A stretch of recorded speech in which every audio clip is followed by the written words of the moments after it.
Nestled deep within the misty hollows of the Willowvale Forest, St. Dymphna's Asylum loomed like a forgotten relic of another age. The asylum's Gothic spires pierced the overcast sky, their edges blurred by the eternal fog that seemed to cling to the building. Built in the late 19th century, it was once considered a sanctuary for the troubled minds of the era. Over time, though, it became more of a whispered legend, a place where the walls bore secrets too terrible to be spoken aloud. The asylum's reputation was a paradox. Officially, it remained a functioning mental health institution, though it was shrouded in mystery. Locals claimed patients would enter, but never leave.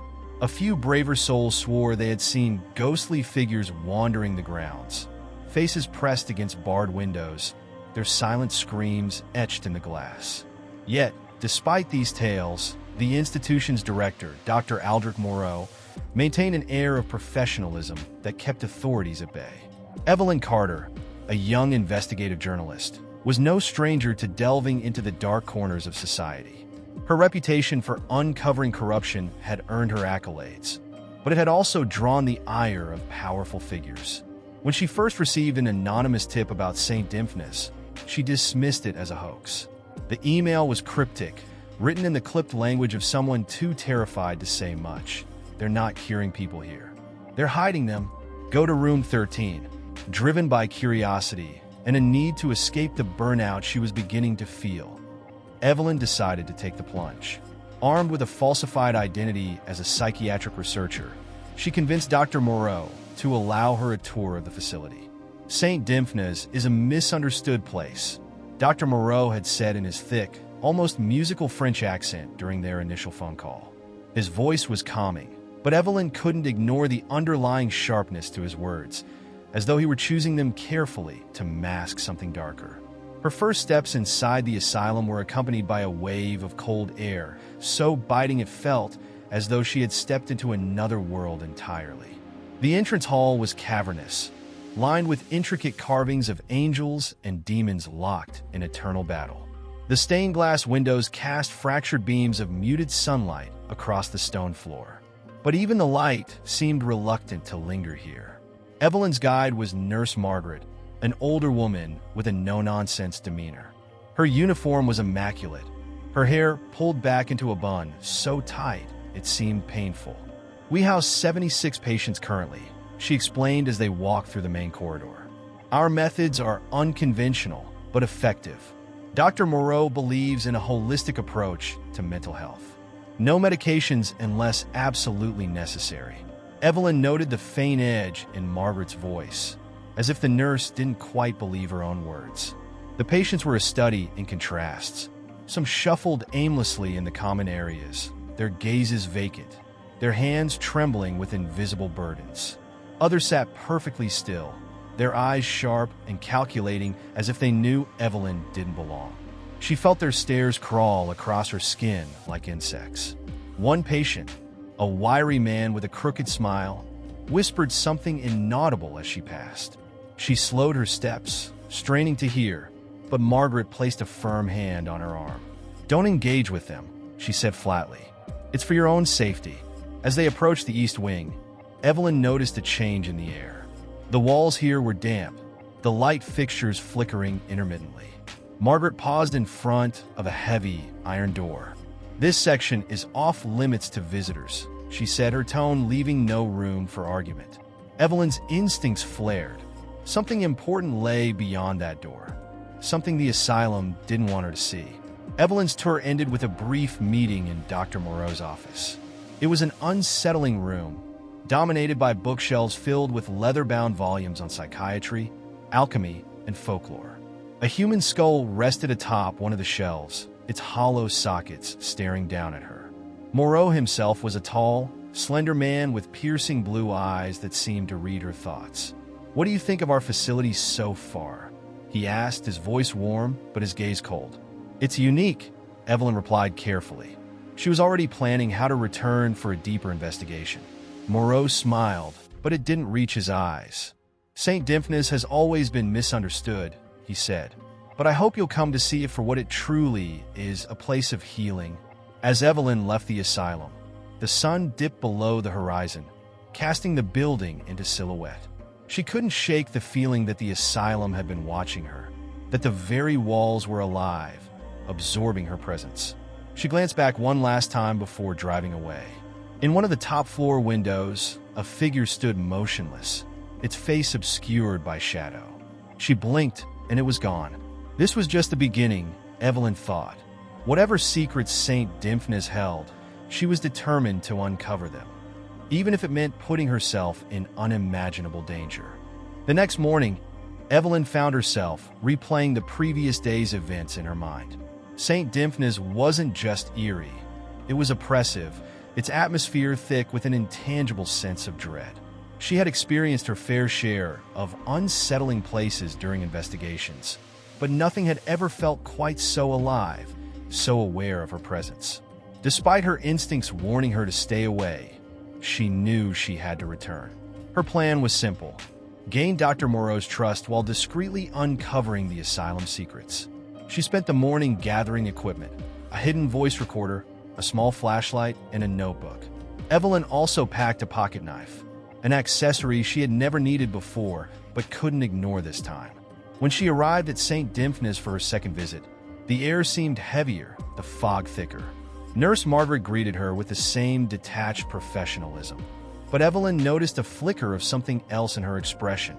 Was it worry or suspicion? "Dr. Moreau is unavailable this morning," Margaret said as they walked toward the common area. "But you're free to observe the patients again." Evelyn nodded, her mind racing. This was her chance to explore.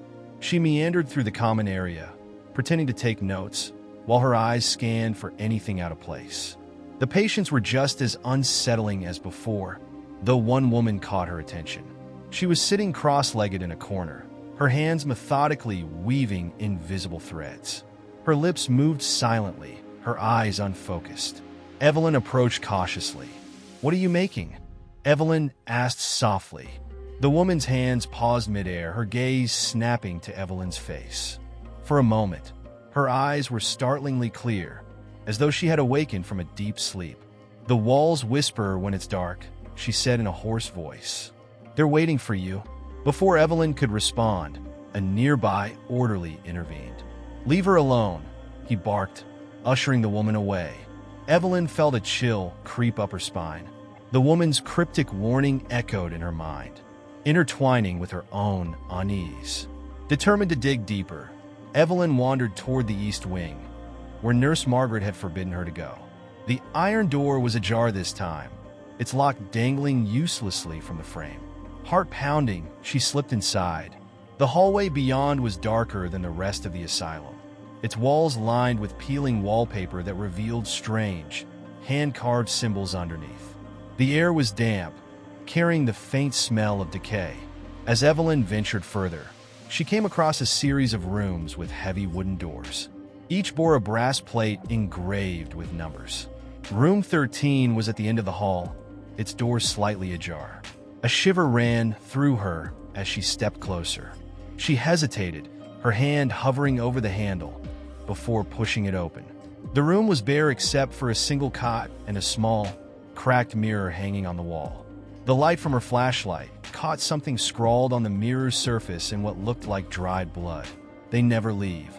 Her breath hitched as the walls around her seemed to groan softly, a low, guttural sound that sent her pulse racing. Suddenly, a voice from the hallway broke the silence. "You shouldn't be here."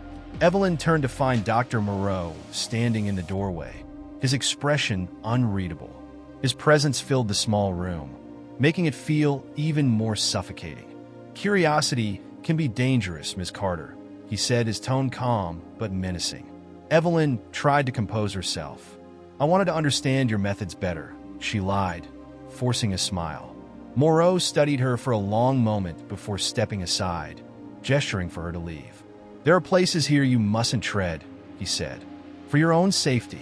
As Evelyn walked back down the hall, escorted by Moreau's piercing gaze, the faint groans of the walls followed her, growing louder with every step.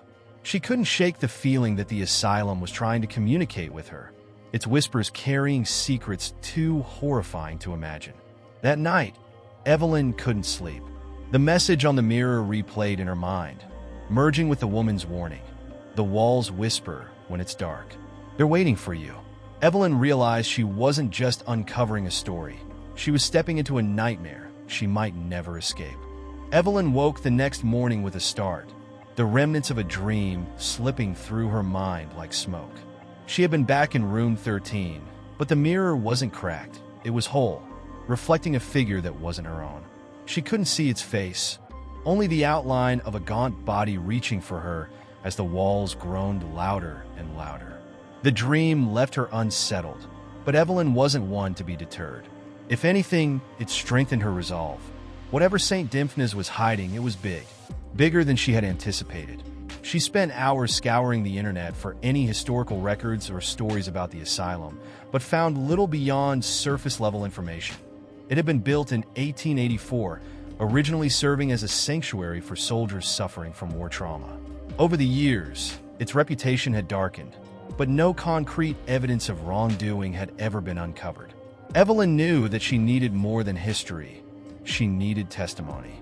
She decided to focus on the staff. While Dr. Moreau was clearly an enigmatic figure, it was Nurse Margaret who intrigued her. Evelyn sensed the tension in the woman, as if she was guarding secrets too large for one person to bear. If anyone could crack under pressure, it would be her. Back at the asylum, Evelyn feigned an interest in the daily operations. She spent the day observing the routines of the nurses, orderlies, and patients, all the while keeping a close eye on Margaret. The nurse's demeanor was as stern as ever, but Evelyn noticed subtle tells. The way her hand lingered over her locket when the East Wing was mentioned, or how her eyes darted nervously whenever Dr. Moreau entered the room. Evelyn waited until the end of the day, when the halls were quieter and the shadows longer, to corner Margaret in the staff lounge. "Nurse Margaret," she began, her tone casual. "May I ask you something off the records?" The nurse hesitated, her fingers tightening around a cup of tea. "I don't know what you think you're looking for, Miss Carter," Margaret said evenly, but her voice betrayed a hint of fear. "Some places are best left alone." Evelyn leaned in, lowering her voice. "What happened in room 13? Why is it empty? And why was there blood on the mirror?" Margaret's face paled, and her hand trembled just enough to spill a few drops of tea onto the table. She looked around the empty lounge before whispering, "You don't understand what you've stepped into. St. Dymphna's isn't just a hospital, it's a prison. And the walls," her voice cracked, and she shook her head. "The walls remember everything." Before Evelyn could press further, Margaret abruptly stood, muttering something about her shift. Evelyn was left alone, her mind racing. The cryptic warning only deepened her determination. The walls remember everything. What could she possibly mean? That evening, Evelyn decided to stay late under the guise of observing the night staff. It wasn't long before the quiet hours of the asylum began to settle in, the hum of fluorescent lights replaced by the distant creaks of the old building. Evelyn wandered the halls with her flashlight, her heart pounding as she neared the East Wing again. The iron door was locked this time, but a quick glance revealed a small vent near the floor. Evelyn dropped to her knees and shined her flashlight through it. The narrow beam illuminated a portion of the hallway beyond, and for a moment, she thought she saw movement, a shadow slipping out of sight. She strained her ears, catching the faintest sound of whispering, though it was impossible to tell where it was coming from. Suddenly, a loud clang echoed through the corridor, and Evelyn's blood ran cold. She scrambled to her feet, spinning around, but there was no one there. The sound had come from above, somewhere near the ceiling, as if something or someone was crawling through the vents. Heart racing, Evelyn decided she had pushed her luck far enough for one night. She hurried back toward the main hall, but as she turned a corner, she froze. Standing at the end of the hallway was the wiry patient she had seen on her first day. He was grinning widely, his crooked teeth catching the light, and his eyes glittered with a madness that made Evelyn's skin crawl. "Did you hear them?" he whispered, his voice barely audible over the pounding in her chest. "The walls, they like you." Before she could respond, the patient laughed, a high, chilling sound that echoed long after he disappeared into the shadows. Evelyn stood rooted to the spot, her breath coming in shallow gasps. She wasn't just uncovering a story anymore. She was part of it. And whatever secrets the asylum held, they were closing in on her. Evelyn returned to St. Dymphna's the following day, her resolve steeled against the lingering unease from the night before. She couldn't shake the patient's chilling words, "The walls, they like you." Her instinct told her that the asylum was more than just a crumbling relic of mental health care. It was alive, in its own twisted way, feeding on the despair of those within its walls. Determined to keep up appearances, Evelyn greeted Dr. Moreau with her usual professional demeanor. "I'd like to spend time with some of the long-term patients today," she said, feigning interest in their stories. Moreau nodded approvingly, though his eyes lingered on her a beat too long, as if trying to peer into her thoughts. Her first visit of the day was with Eleanor, the woman she had seen weaving invisible threads in the common area. Eleanor's room was sparse, but the walls were lined with scribbled drawings, circles, symbols, and what looked like nonsensical maps. The woman sat cross-legged on the floor, her hands moving in the same methodical, weaving motion Evelyn had witnessed before. "What are you weaving, Eleanor?" Evelyn asked gently, pulling out her notebook. Eleanor paused, her fingers mid-motion. Her eyes, clear and sharp for a fleeting moment, met Evelyn's. "I'm stitching the paths," she whispered. "The ones they don't want you to see." Evelyn leaned closer, her pulse quickening. "Who are they?" Eleanor's gaze flicked toward the door before she whispered, "The ones who built this place. They're still here beneath the floors, behind the walls." Her voice dropped lower, almost inaudible. "They never left." Evelyn tried to ask more, but an orderly appeared at the door, signaling the end of her visit. As she walked back into the hallway, she couldn't shake the sense that Eleanor's ramblings held a kernel of truth. What paths was she talking about? And who were the ones she claimed had never left? Her curiosity led her back to the East Wing. She had prepared this time, bringing a small crowbar hidden in her bag. Under the guise of writing notes, she waited for the hallway to clear before slipping through the iron door once again. The lock was sturdier now, but Evelyn's determination was stronger. With a few careful strikes, the crowbar snapped the latch, and the door creaked open. The hallway beyond felt colder, darker. Evelyn kept her flashlight steady, illuminating the strange symbols carved into the walls. She traced her fingers over one, feeling the grooves beneath her touch. The markings felt deliberate, almost ritualistic, and the air around them seemed charged with an unseen energy. At the end of the hall, she discovered a narrow staircase leading down. It wasn't on any blueprint she had seen of the building, and the stairs themselves were oddly worn, as if thousands of feet had traversed them over the years. Evelyn hesitated, the weight of her decision pressing down on her. She knew this was crossing a line, but she also knew there was no turning back. The stairs led to a sublevel, an area far older than the rest of the asylum. The walls were made of rough stone, damp with condensation, and the air was thick with the smell of mildew and decay. Evelyn's footsteps echoed as she walked, the sound swallowed quickly by the oppressive silence. At the end of the corridor, she found a door, heavier than the others, reinforced with rusted iron bars. Her flashlight caught a glint of something scratched into its surface. What is buried should remain buried. Despite the warning, Evelyn felt compelled to push the door open.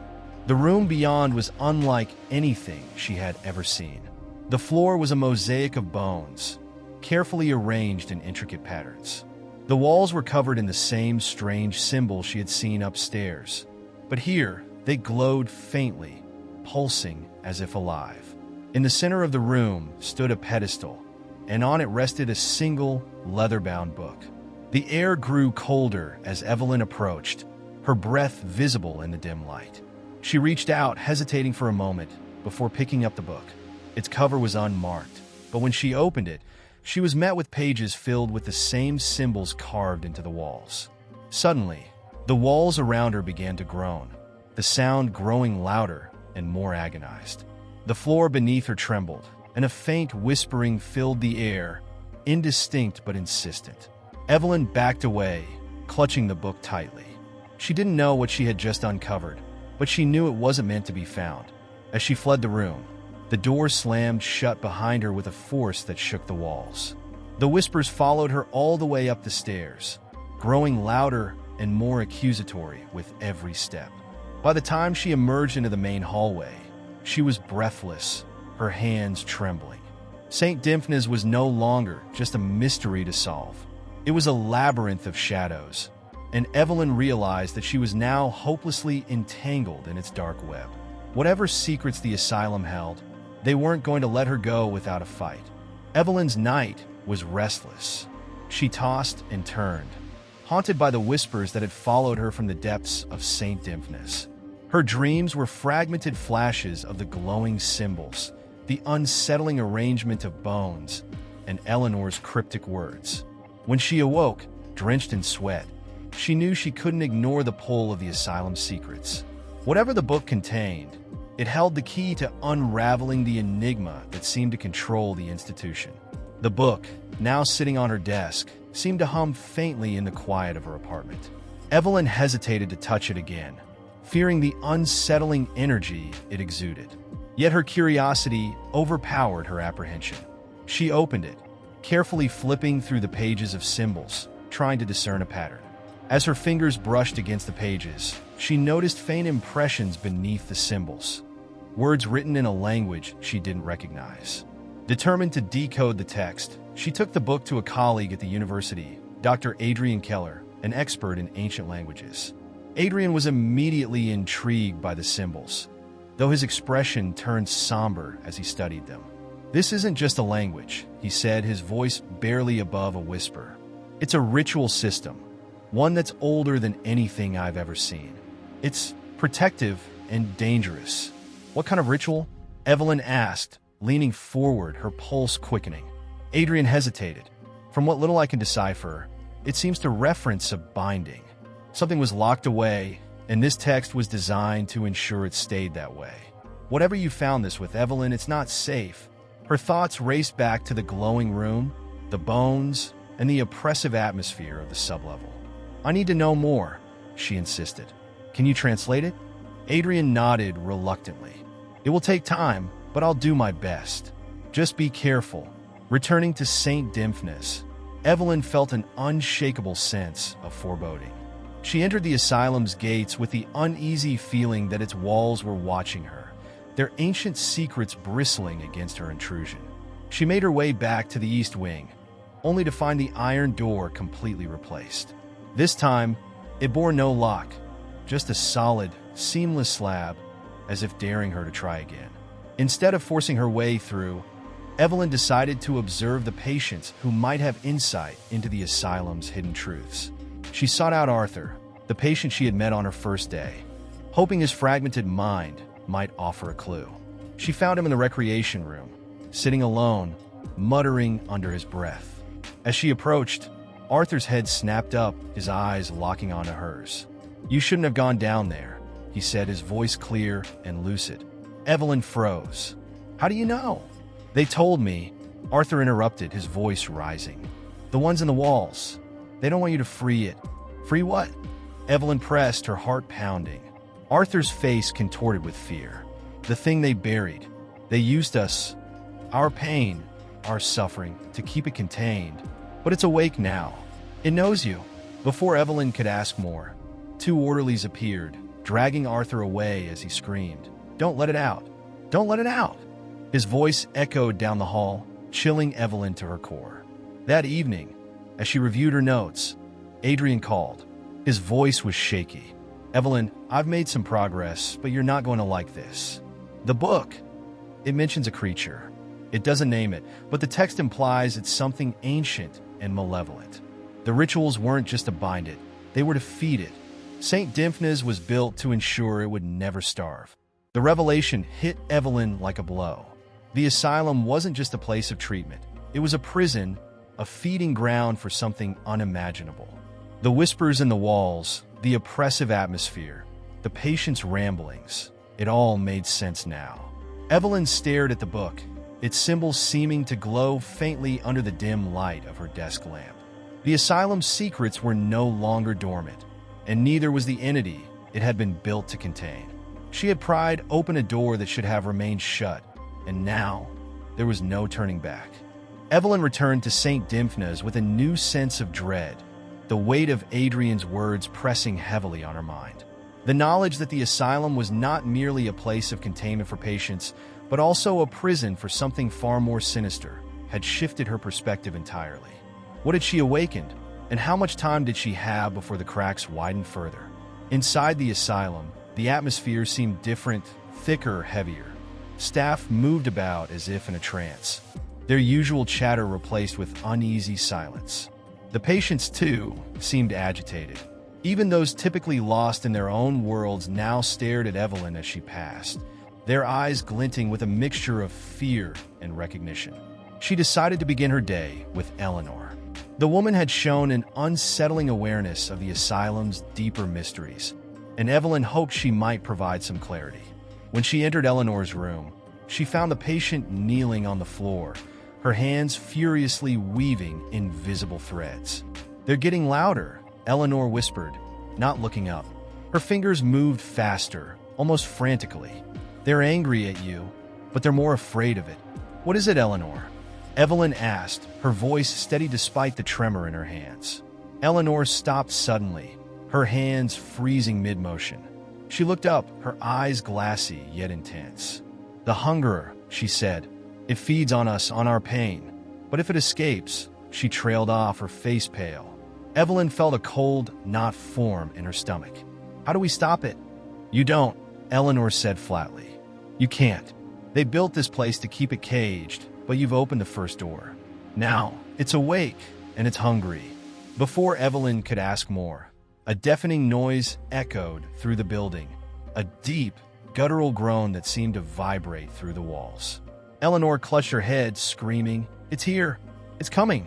Evelyn bolted into the hallway, where chaos had erupted. Patients wailed, clawing at the walls or cowering in corners, while staff shouted orders that went unheard. She fought her way toward the source of the noise, her instincts driving her to uncover the cause. It led her to the East Wing, where she found Dr. Moreau standing before the newly sealed door. His face was ashen, his eyes wide with terror. "What's happening?" Evelyn demanded, but Moreau didn't respond. Instead, he pointed to the door, which was vibrating violently, as if something immense was pushing against it from the other side. Cracks spiderwebbed across its surface, and a black, tar-like substance began to seep through the fissures, pooling ominously on the floor. Moreau finally spoke, his voice barely audible over the commotion. "You've triggered the breach. We've spent decades keeping it contained, but it's too late now. You've undone everything." Evelyn grabbed his arm, shaking him. "What are you talking about? How do we stop this?" Moreau laughed bitterly, his composure unraveling. "Stop it? There's no stopping it. The hungerer will consume everything unless..." He trailed off, his gaze falling to the tar-like substance creeping toward them. "Unless what?" Evelyn pressed. Moreau looked at her with haunted eyes. "Unless it's fed something it truly desires, a soul it deems worthy. Someone must offer themselves willingly." Evelyn staggered back, the enormity of his words hitting her like a physical blow. She turned to the door, now almost completely fractured, the black substance pulsating with a life of its own. The air grew colder, and the whispers she had heard before returned, louder, more insistent. She fled the wing, her mind racing. The idea of sacrificing someone, herself, even was unthinkable, yet the alternative was far worse. The hungerer was stirring, its prison collapsing, and Evelyn knew that whatever came next would be catastrophic. As she reached her office to catch her breath, the book lay open on her desk, the symbols glowing brighter than before. The air around it shimmered, and a single phrase, written in blood-red ink, had appeared on the previously blank page. "You will choose..." Evelyn's hands trembled as she closed the book. The hungerer's message was clear, and time was running out. The first breach had begun, and St. Dymphna's was no longer a place of healing. It was a battlefield, and she was at the center of it. Evelyn sat in her office, her hands gripping the edge of the desk as she stared at the cryptic message scrawled within the book. "You will choose..." The words seemed to pulse with a life of their own, the blood-red ink glinting ominously under the fluorescent light. She wanted to close the book, to shove it far away and pretend it didn't exist, but the asylum's oppressive hum reminded her there was no escape. The chaos in the asylum had reached a fever pitch. Patients screamed incoherently, their cries echoing through the halls like a macabre symphony. Orderlies and nurses, usually stoic and composed, now moved in frantic bursts, their faces pale with fear. Evelyn's phone buzzed incessantly with messages from staff demanding answers she didn't have. Dr. Moreau's words haunted her. Someone must offer themselves willingly. Was this what the book's warning meant? Her mind raced with questions. How had her actions, seemingly benign, unraveled the delicate balance of Saint Dymphnis? And who or what was the hungerer? Truly, she resolved to find Adrien. His knowledge of the book's symbols might provide clarity, or at least a way to buy time. Grabbing the book, she raced to her car, ignoring the bewildered looks of staff as she passed. The asylum seemed to shudder as she left, its walls groaning as if mourning her departure. Adrien's office was dimly lit, his face illuminated by the glow of his laptop. He looked up as Evelyn entered, his expression grim. "You shouldn't have come here," he said, his voice low. "Whatever that thing is, it's following you." Evelyn placed the book on his desk, her voice trembling. "I need answers. The asylum is falling apart. People are terrified, and there's something breaking free from beneath it." Adrien hesitated, then flipped through the book. "I've been working on a more detailed translation," he said, pulling out a notebook filled with scrawled notes. "The entity this text describes, it's ancient, predating most known civilizations. It thrives on human suffering, drawing strength from the despair and fear of those around it. The asylum's very purpose was to sustain and imprison it." "What about the message?" Evelyn asked, pointing to the phrase written in blood-red ink. Adrien's face darkened. The symbols surrounding it are unique. They suggest a ritual, but not one of containment. This is about choice, sacrifice. If the hungerer isn't fed, it will consume indiscriminately, starting with the asylum and spreading outward. But if it's offered a soul it deems worthy, its hunger will be sated, at least temporarily. Evelyn's stomach churned. "You're saying someone has to die?" Adrien nodded reluctantly. "Not just die. They have to offer themselves willingly, knowing the cost." The air in the room seemed to grow colder. Evelyn paced, her mind racing. The idea of sacrificing someone, even herself, felt like an impossible moral dilemma. But the alternative was unthinkable. Images of the asylum's terrified patients and staff flashed through her mind. She couldn't let them suffer. "Is there another way?" she asked, her voice desperate. Adrien sighed, closing the book gently. "There might be. The text mentioned a counter-ritual, one that could weaken the entity's hold. But it's incomplete, and attempting it could backfire, making things worse." Evelyn's pulse quickened. "Then we try it. We don't have another choice." Adrien hesitated, then nodded. "I'll start piecing it together. But you'll need to return to the asylum.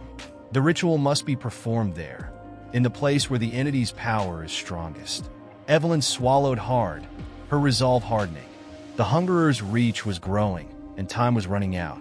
As she left Adrien's office, the asylum loomed in her mind like a dark, living shadow. Whatever lay ahead, she knew she had crossed a line from which there was no return. Back at Saint Dymphnis, the building seemed alive, its walls vibrating with an unnatural hum. The patients' cries had grown quieter, replaced by a low, collective murmur. Evelyn gripped the book tightly as she stepped through the doors, her heart pounding. She had chosen her path, but the battle was only beginning. Evelyn stepped back into Saint Dymphnis, and it was as if the building had exhaled in her absence. A long, low groan that reverberated through the air. The silence inside was suffocating.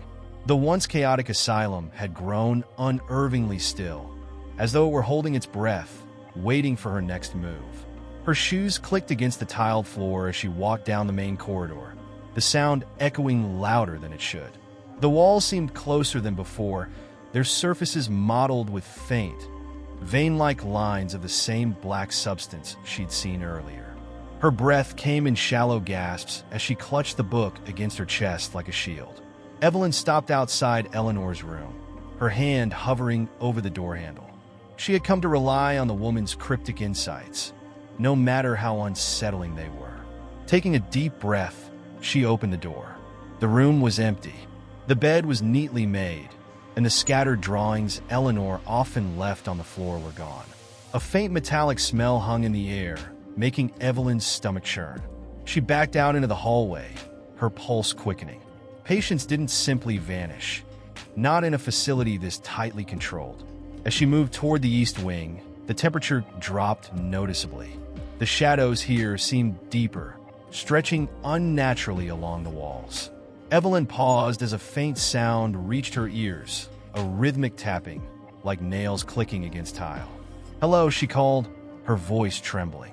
The tapping stopped abruptly, replaced by a low, guttural growl that sent chills down her spine. Evelyn turned, her flashlight illuminating a patient crouched at the end of the hallway. It was George, one of the quieter residents, his body twisted at an unnatural angle. His head snapped up, revealing eyes that glowed faintly red in the dim light. "Leave," he rasped, his voice a guttural snarl. "It's hungry, and you've fed it enough." Before Evelyn could respond, George lunged at her. She stumbled back, barely dodging his outstretched hands.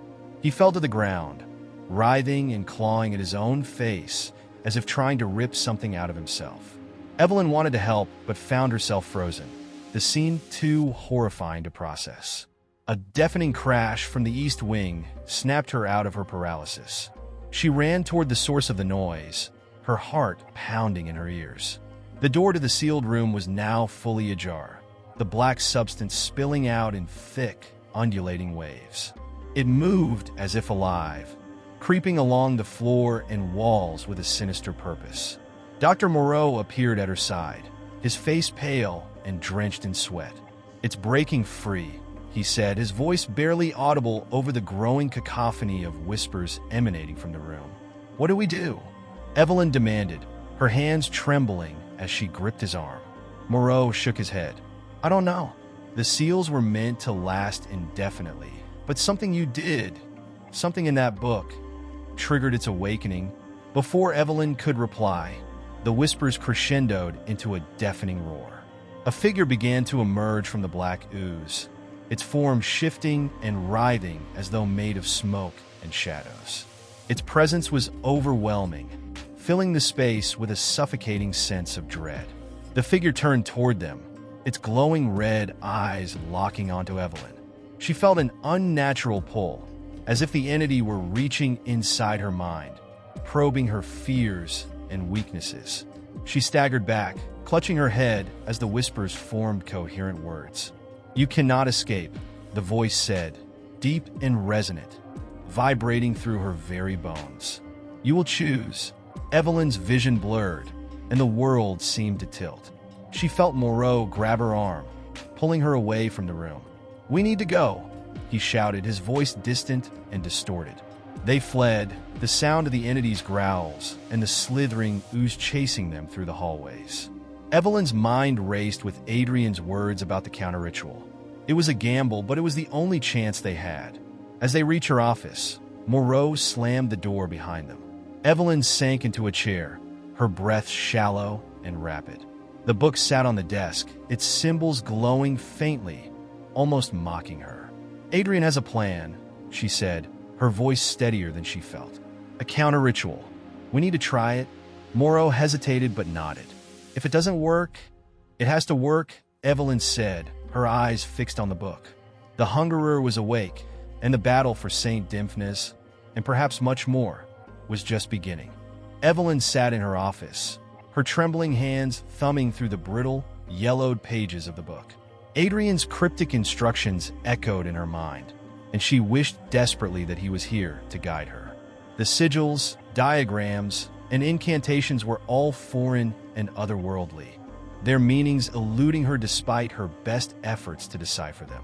Dr. Moreau stood by the door, arms crossed, his face pale but resolute. "We're running out of time," he said, his voice clipped. "That thing won't wait forever." Evelyn nodded, her eyes locking onto a page where the symbols seemed to pulse faintly, as though alive.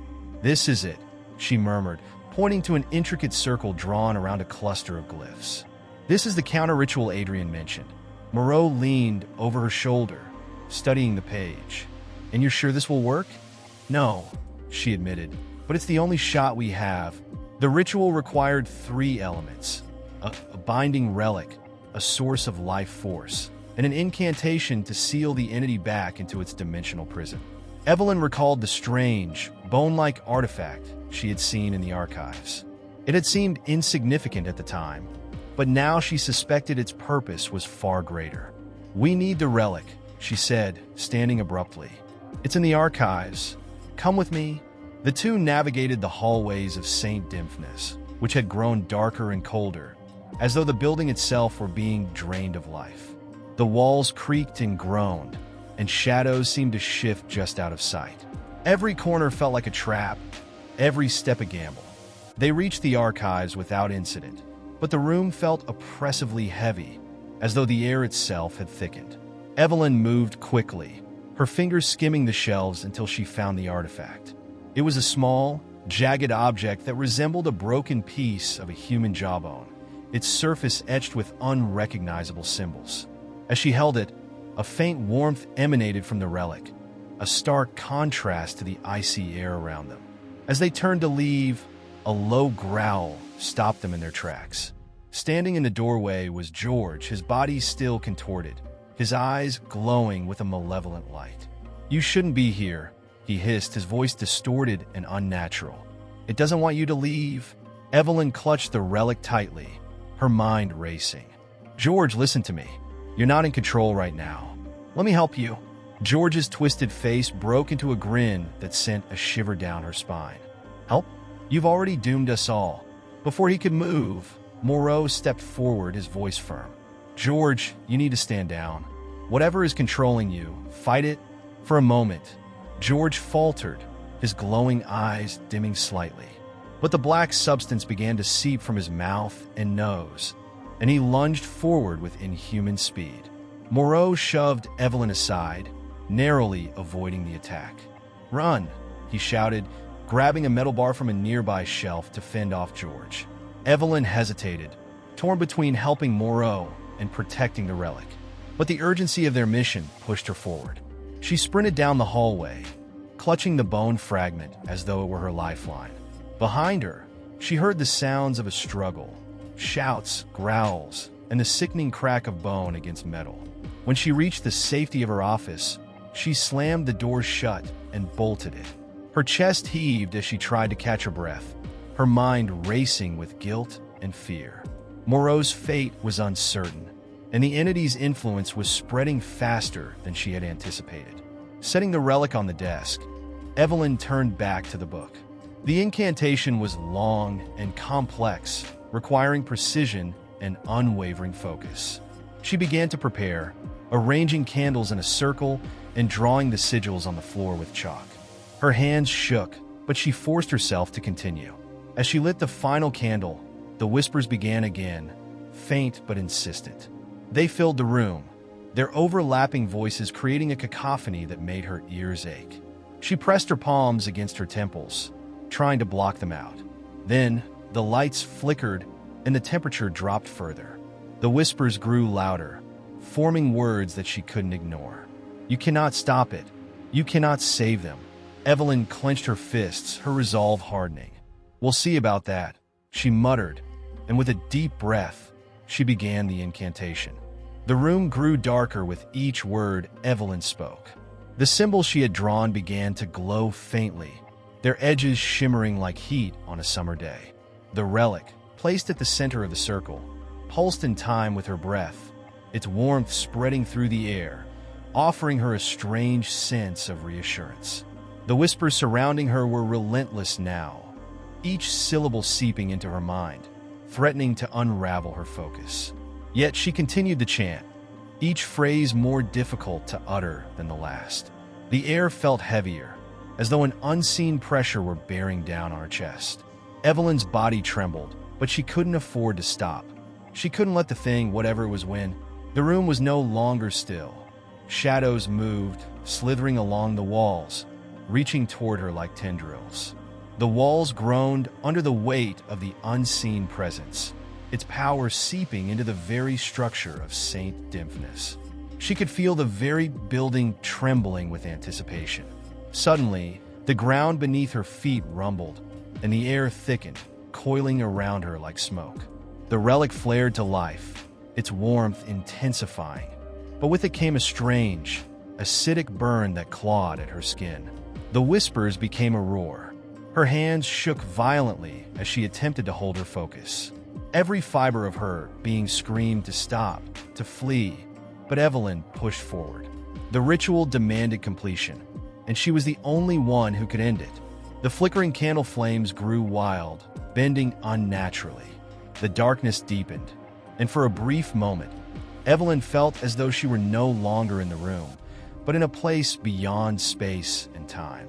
The book's pages turned on their own, the ink appearing to shift and writhe.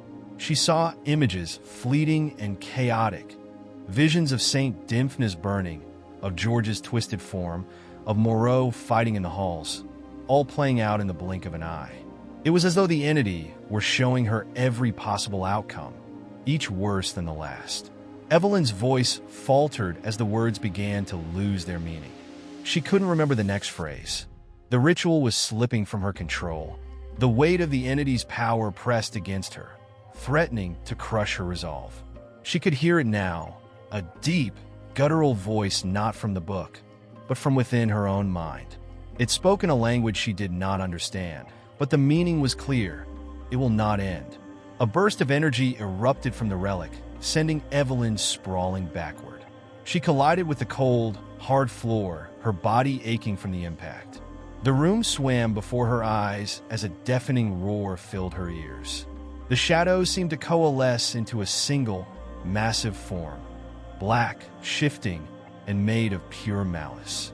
Its eyes glowed with a sickening red hue, locking onto her with an intensity that felt suffocating. It was not a mere entity, it was the hunger itself. Evelyn gasped for air, her chest constricting as the creature loomed closer. It was almost as though it could read her thoughts, understand her fears, and feed off of them. She reached for the relic, her fingers grazing its jagged surface as the entity's presence grew stronger. The room was spinning, the walls warping, the air thick with an overpowering sense of dread. "Stop!" a voice whispered from the depths of her consciousness. "It's not too late." Evelyn blinked, trying to clear the fog in her mind. The voice was familiar. It was Adrian's. His words, though faint, brought a flicker of hope. She had to complete the ritual. She had to finish what she started. With renewed determination, Evelyn grabbed the relic, its warmth once again flooding her senses. She forced herself to sit up, ignoring the dizziness, the overwhelming pressure, and the deafening roar in her mind. She began again, speaking the incantation with all the strength she had left. This time, her words were clear, steady, each one building upon the last. The shadows recoiled, the dark form shuddering as though in pain. The creature howled, its form distorting and writhing in an unnatural dance. Evelyn pushed forward, her voice louder, her resolve firmer. She could feel the power of the relic coursing through her, its warmth now a searing heat that radiated from her core. The room began to crack, the walls splintering as the ritual reached its climax. In the final moments of the incantation, Evelyn's body was consumed by a brilliant light. The whispers, the growls, the pressure, it all disappeared in an instant, replaced by a deafening silence. She collapsed, exhausted, her body shaking uncontrollably. The light dimmed, leaving only the faint glow of the relic. For a long time, Evelyn lay there, gasping for breath, her mind spinning. She couldn't tell if it was over. The darkness had receded, but the sense of finality was nowhere to be found. She rose slowly, her body heavy, her mind clouded. Had she succeeded? Or had the entity merely bided its time? A soft, raspy voice echoed through the room, and Evelyn turned toward the door. It was Moreau, his face pale, his clothes torn, but his eyes filled with a faint glimmer of life. "Did it work?" he asked, his voice shaky. Evelyn could only nod, though doubt gnawed at her. The ritual may have ended, but the battle was far from over. She couldn't shake the feeling that something had been left undone, something they hadn't seen. The aftermath of the ritual left St. Dymphna's eerily quiet.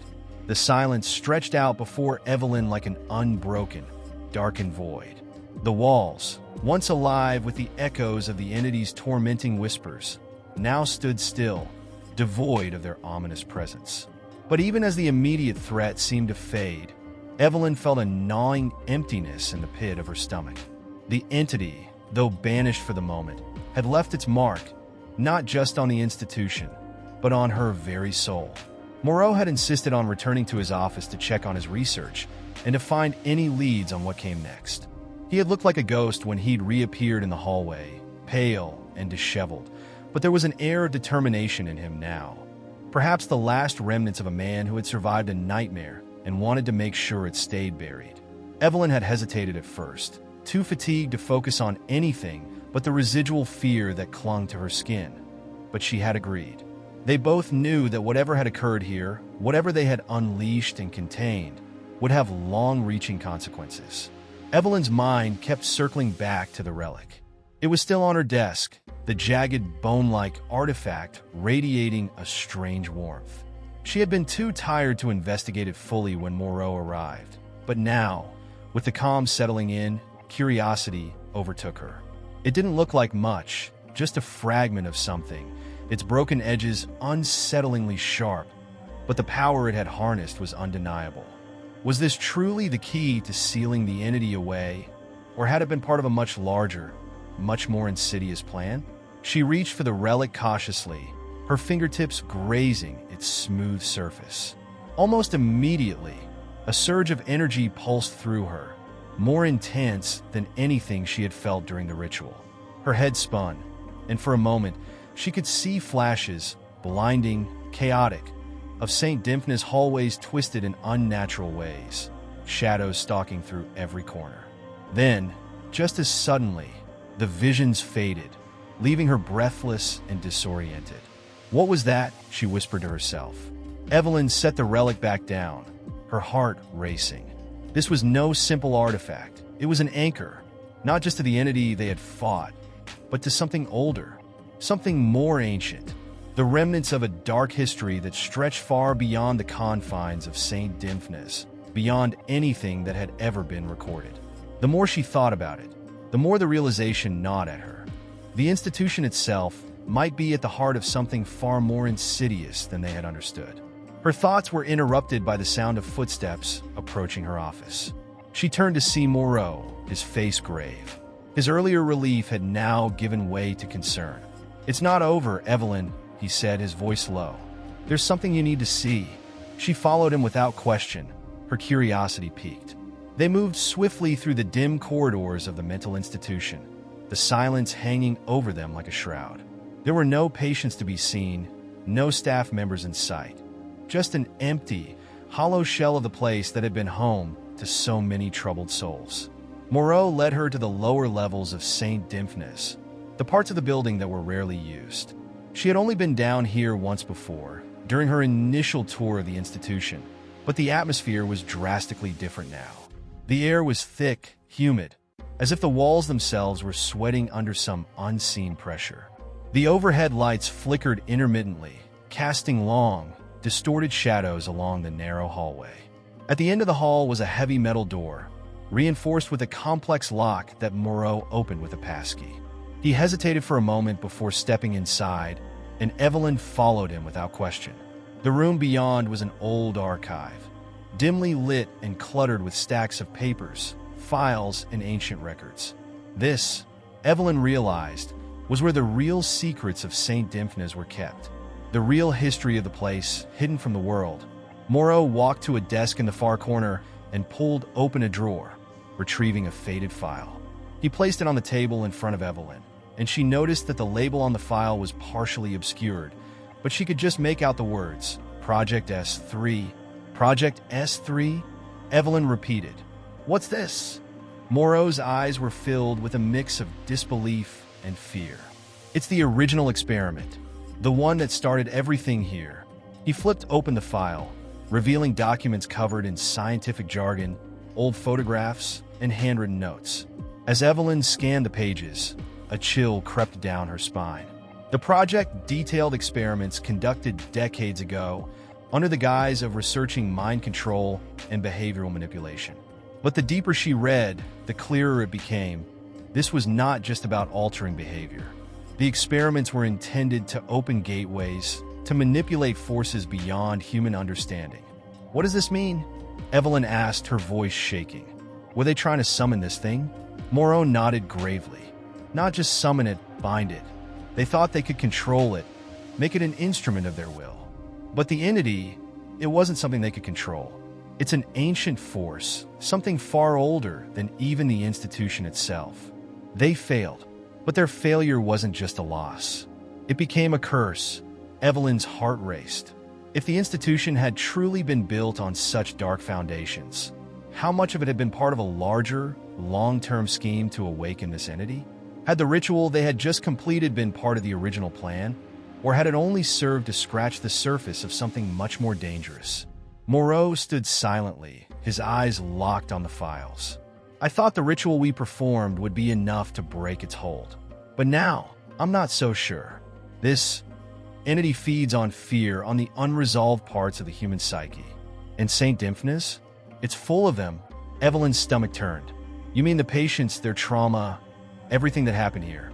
Yes, he confirmed. The entity has been feeding off the institution's dark history for decades. And even now, after what we've done, I think it's far from finished.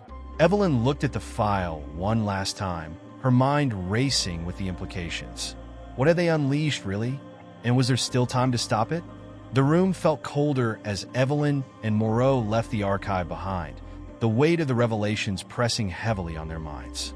The silence that followed was not the comforting quiet they had once known in the institution. It was the silence of anticipation, the stillness before the storm. Evelyn couldn't shake the feeling that something had changed, that the ritual they had performed had only disturbed a much larger, deeper force. The entity they thought they had defeated may not have been defeated at all. It may have been waiting, watching, feeding on their doubts and fears. As they walked through the labyrinth of sterile hallways, Evelyn couldn't help but notice how different St. Dymphna's felt now. The very air seemed thicker, heavier, stifling. The place had always felt uncomfortable, even oppressive at times. But there had been moments when she had convinced herself that it was just a result of the institution's reputation. But now, after uncovering the dark history buried beneath the walls, she realized that it wasn't just the building. It was something else, something darker. The entity, once contained, now seemed to be bleeding into the fabric of St. Dymphna's, its malignant influence seeping into the very bones of the institution. Moreau, who had been uncharacteristically quiet since their visit to the archives, finally broke the silence. "We need to get to the chapel," he said. His voice, usually steady, trembled with urgency. "If we're going to stop this, whatever it is, we need to act fast." Evelyn nodded, though her stomach twisted at the thought of returning to the chapel. It was the place where they had conducted the ritual, where they had confronted the entity directly. It was supposed to have been a moment of closure, of finality. Instead, it had only raised more questions. Moreau's expression was grim as they made their way to the chapel, his footsteps echoing in the quiet halls. As they entered the chapel, Evelyn was struck by the stark contrast between the holy space and the dark history she now knew lay beneath it. The stained glass windows, once vibrant with color, now looked more like bars of a prison, casting long shadows over the pews. The altar, which had once seemed a place of solace, now felt like an altar of sacrifice, another tool for the entity's manipulation. It was almost as if the chapel itself had become a vessel for something otherworldly, its sanctity twisted into something unrecognizable. Moreau moved quickly to the altar, pulling aside the heavy cloth that covered it. Underneath, there was a stone slab, its surface smooth and worn from years of use. On it, etched in faint, almost indecipherable script, was the symbol they had seen during the ritual. The symbol that seemed to pulse with power, a mark that signified the entity's influence over the institution. "This is it," Moreau muttered, crouching down beside the slab. "This is the original seal." Evelyn felt a chill run down her spine. It had never occurred to her that the entity might not be trapped at all. She had assumed that once the ritual had been completed, the door between worlds would remain closed. But now, standing in the chapel, surrounded by the remnants of that dark ritual, she realized how fragile their victory had been. The seal was not a permanent barrier. It was a temporary one, easily shattered by the force of the entity's power. "We were wrong, Evelyn," Moreau said, his voice barely above a whisper. "The seal was never meant to keep it out. It was meant to keep us in. This whole institution is a prison for the entity, not the other way around." Evelyn's breath caught in her throat. "What do you mean? How is that possible?" Moreau stood up, his eyes wide with a mix of fear and revelation. The original project, the experiments, the rituals, they weren't about controlling the entity. They were about keeping it contained. But the true nature of the seal was never understood. It wasn't just a barrier to the outside, it was a barrier to the inside, a barrier to our own minds. That's why the entity can manipulate us so easily. It's been feeding off our trauma, our fear for decades. The room seemed to close in on her as Moreau's words sank in. The institution, the patients, the staff, they were all pawns in a much larger game. The entity had been feeding on the fear and suffering of the people within St. Dymphna's for years. And now, with the seal weakening, it was growing stronger. The walls that had contained it were crumbling, and there was nothing left to hold it back. "We have to act fast," Moreau continued, his voice urgent. "If the entity is allowed to regain its full power, it won't just be St. Dymphna's at risk. It will be the whole world." Evelyn's heart raced. The implications were staggering. They had thought they were saving the institution, saving the people inside it. But in reality, they had been feeding the very thing they were trying to destroy. The entity had been waiting for the right moment, biding its time, and now it was stronger than ever. Moreau's gaze turned toward the stained glass windows, as though he could see beyond them, into the heart of the institution. "We need to find the source, the core of the seal. It's hidden somewhere in this building, and we need to destroy it before it's too late." Evelyn felt a sense of dread settle in her chest. The core of the seal? What did that even mean? Where could it be hidden? And what if, like everything else in St. Dymphna's, it was buried so deep that no one could find it in time? As they left the chapel, Evelyn felt the weight of the institution pressing down on her. The halls seemed darker, the air thicker with the entity's presence. It was as if the building itself was aware of their quest, aware that they were searching for something it had hidden away for so long. Every creak of the floorboards, every flicker of the lights, felt like a warning. "There's no time to waste," Moreau said, his voice cutting through the tension. "We're not the only ones looking for the seal. The entity has its own followers, those who still believe in its power. We have to beat them to it." Evelyn nodded, her mind already racing ahead. They were running out of time, and the stakes were higher than ever. The institution that had once seemed like a place of salvation now felt like a tomb that held not just the dead, but something far worse, something that would stop at nothing to be free. Evelyn and Moreau had walked through the halls of St. Dymphna's with a new sense of urgency. The chilling realization that the institution was not a sanctuary, but a prison for something far darker, had shaken them to their core. The entity, once contained within the seal, had been feeding off the pain and fear of its captives, growing stronger with each passing year. Now, with the seal weakened, the entity's influence had spread throughout the building. Its followers, those who had once believed in its promises, were scattered, lurking in the shadows, waiting for the day it would rise again and reclaim its power. The silence in the halls was deafening, as if the entire institution was holding its breath, waiting for something to happen. Evelyn's mind raced, trying to piece together everything she had learned. Where could the core of the seal be hidden? Moreau's words echoed in her mind. The entity's power lies in the seal itself. If we don't destroy it, we'll all be doomed.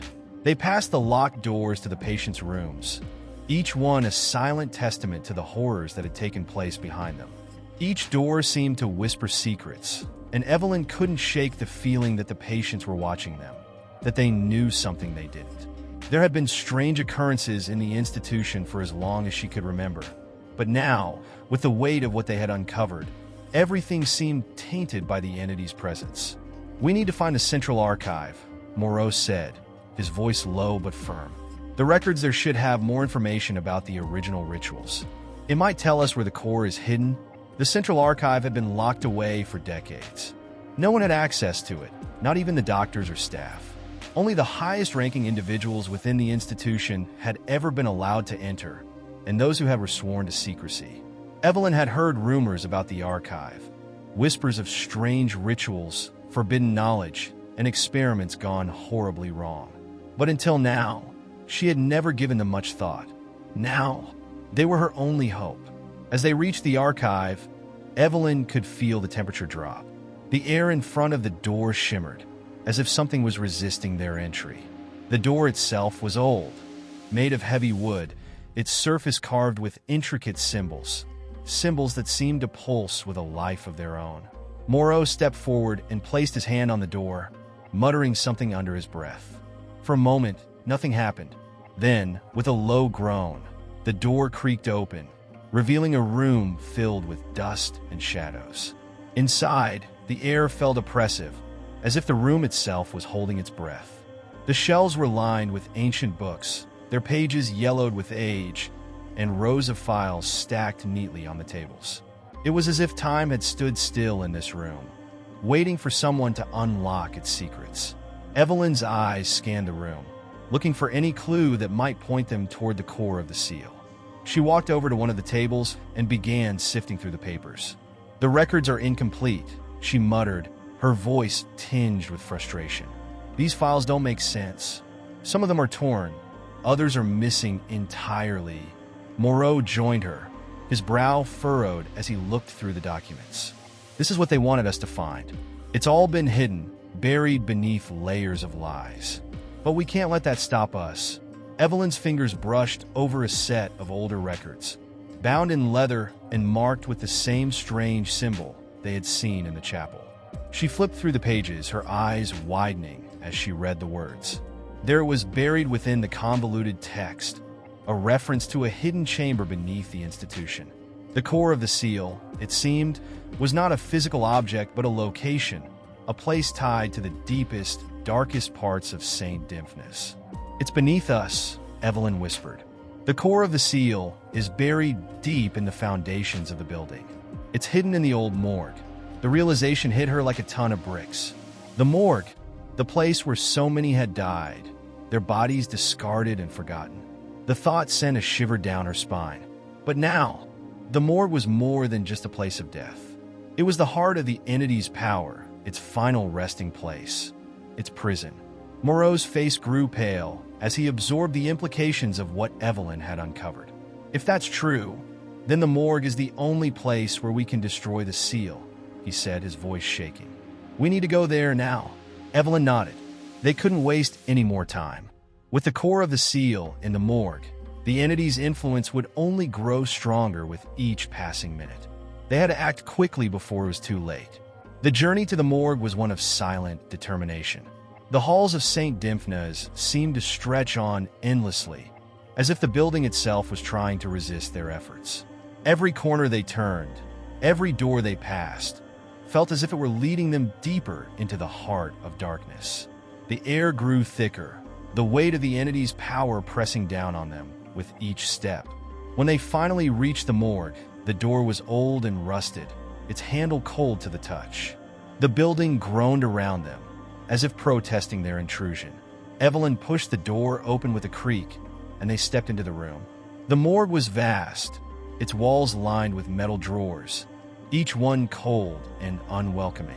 The room was shrouded in darkness, the only light coming from the dim flicker of the overhead bulbs. As they moved deeper into the room, Evelyn felt a sudden, overwhelming sense of dread. The walls seemed to close in on her, and she could hear faint whispers in the air, soft, eerie voices that seemed to be calling to her. Moreau grabbed her arm, pulling her toward the far end of the morgue. There, hidden behind a row of drawers, was a small door, one that had been sealed off long ago. This, Evelyn realized, was the entrance to the heart of the seal. "The core. We're here," Moreau whispered. "Now we finish this." Evelyn nodded, her heart pounding in her chest. She could feel the entity's presence all around them, its power seeping through the walls, through the very air they breathed. There was no turning back now. They had come too far to stop. The only question that remained was whether they would be able to destroy the core before the entity fully awakened. The air in the morgue was thick with a palpable tension, as if the very walls themselves were holding their breath, waiting for something to unfold. Evelyn's heart beat in her chest like a drum, and Moreau's grip on her arm tightened as they approached the small, hidden door at the back of the room. The closer they got, the more the atmosphere seemed to distorting reality itself. Shadows shifted unnaturally. The walls seemed to pulse with an almost rhythmic thumping, and the air felt heavier, colder, as if the building was trying to expel them. The door that lay ahead was an odd one, unlike anything Evelyn had encountered in the institution so far. It was made of ancient, rotting wood, its surface adorned with intricate symbols and runes that hummed with a faint, eerie glow. It was clear to Evelyn that this door was more than just an entryway. It was a barrier, a ward designed to keep whatever lay beyond from breaking free. But now, standing before it, the ward felt fragile, like the last remnants of a broken promise, ready to crumble. "This is it," Moreau said, his voice barely a whisper. "This is where it all began." Evelyn's breath caught in her throat as she nodded. She had no words to speak, only a deep, gnawing fear that filled her chest and made it difficult to think clearly. She wasn't just afraid of what might be on the other side of that door. She was afraid of what they had already unleashed simply by seeking it out. The entity, the power it held, the corrupting influence that had spread across St. Dymphnis. It was all connected to this place, to this room. She knew that once they stepped through that door, there would be no turning back. Moreau, after a moment's hesitation, stepped forward and placed his hand against the symbols carved into the door. As if reacting to his touch, the door groaned, a sound like ancient wood stretching and cracking under immense pressure. The symbols began to glow brighter, their light flickering and pulsating like a heartbeat, a rhythm that echoed the one pulsing in Evelyn's own chest. The door creaked open, revealing what lay beyond. The room beyond the door was unlike any place Evelyn had ever seen. It was small, but the air was thick with power, an unnatural, twisted energy that sent a chill racing down her spine. The walls of the room were lined with black stone, and in the center, there stood a stone pedestal. Upon the pedestal was a small, glowing orb, a dark, swirling mass of energy that seemed to pulse with malevolent life. It wasn't just a core. It was the heart of the entity, the anchor that had held it in place for all these years. And now, Evelyn could feel its power wrapping around her, pulling at her very soul. "This is it," she whispered, her voice trembling. "This is the core of the seal." Moreau stepped forward, his eyes never leaving the orb. "It's more than just a seal. It's a conduit, a vessel for something far older, far more powerful than anything we could ever comprehend." Evelyn could feel the truth of his words in her bones. This wasn't just an entity. It wasn't just a dark power that had been trapped for centuries. It was something that had existed long before St. Dymphnis had been built, long before anyone had even known of its existence. The seal was merely a prison, a temporary containment for a force that was bound to break free eventually. And now, standing before the core, Evelyn understood that the breaking of the seal was not just inevitable. It was imminent. As they approached the pedestal, the orb began to shimmer, its dark energy swirling faster, as if reacting to their presence. The shadows in the room lengthened and twisted, stretching toward them like dark fingers, eager to ensnare them. Evelyn could feel the weight of the entity's gaze, even though she couldn't see its form. It was watching them, waiting. "We need to destroy it," Evelyn said, her voice urgent. "Now!" Moreau nodded, pulling a small vial from his pocket. The vial was filled with a dark, oily liquid, the only substance that could disrupt the orb's power, the final key to breaking the seal. They had learned of it in the records in the Central Archive, but even then, it had been a risk. The liquid was dangerous, volatile, capable of unraveling the very fabric of the entity's power. If they were wrong, if they miscalculated even the slightest bit, the consequences could be catastrophic. "Are you sure this will work?" Morrow asked, his voice tight. Evelyn didn't have an answer. There was no certainty anymore. They had no choice but to try. She had seen the horrors that had unfolded in St. Dymphnis, the twisted beings that had been created in the name of this entity. If they failed, if they didn't stop it now, those horrors would be nothing compared to what would come next. She nodded, more to herself than to Morrow. "It has to." With trembling hands, Evelyn uncorked the vial and poured the dark liquid onto the core. For a moment, nothing happened. The orb continued to pulse with dark energy, its swirling mass of shadows unchanged. Then, with a sound like the tearing of reality itself, the orb exploded, sending a shockwave of energy throughout the room. The force of the explosion threw Evelyn and Morrow backward, slamming them against the stone walls. The room was filled with a deafening roar, the sound of something ancient and primal breaking free from its bonds. Evelyn's vision blurred as she struggled to regain her senses, the world spinning around her. When she opened her eyes, the orb was gone, but the room had transformed. The walls had cracked, and dark tendrils of energy snaked up from the floor, reaching toward the ceiling. The entity was no longer contained. It was free. Evelyn scrambled to her feet, her heart racing. "We've made a terrible mistake," she whispered, the realization sinking in. The core was gone, but the entity's power was now fully unleashed. There was no stopping it. Not now. Not ever. Morrow's face was pale, his eyes wide with terror. "It's not over," he said, his voice breaking. "It's just beginning." As the explosion from the orb reverberated throughout the room, the very air seemed to warp and twist. The walls cracked open, their seams glowing with a sickly, unnatural light.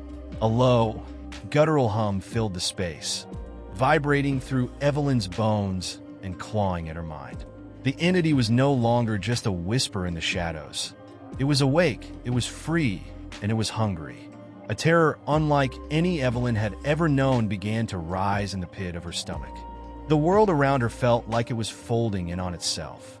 And in that instant, she knew they had crossed a threshold from which there was no return. Evelyn staggered to her feet, struggling to make sense of the chaos around her.